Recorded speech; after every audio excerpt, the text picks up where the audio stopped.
Welcome to Supply Chain Questions and Answers program.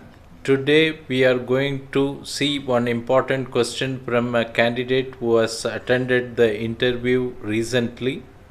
If customer is suddenly increasing the demand, how do you fulfill the customer requirement? Maybe there is some grammatical error in this question. I am using as provided by the candidate. Now to answer this question, most of the organization work either here we are talking about capacity management within a manufacturing plant. Okay, so most of the organization you may see they work for either one shift or two shift. So if there is a sudden requirement from a customer, you can either increase additional shift or possibly some overtime you can do.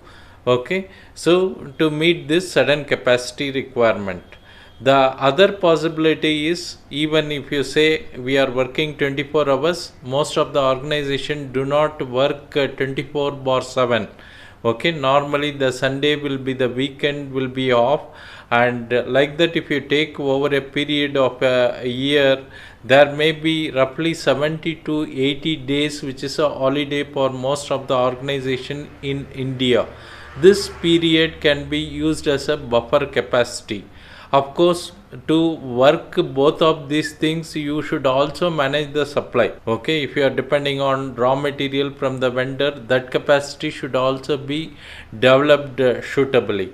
The other option is you may have to depend on the vendor.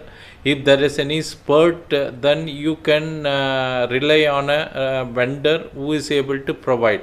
Of course, these things are all pre-planned. Even if you want some other urgent requirement, either to do in-house or get it from the vendor, there should be some pre-planning. It cannot happen just like that. So a type of some better forecasting is required. So you have tied up with the supplier so that some sudden requirement they are able to provide either component or even a manufactured product, so that you can tie up the situation. Okay, so this is one possibility of answering this question. Thank you.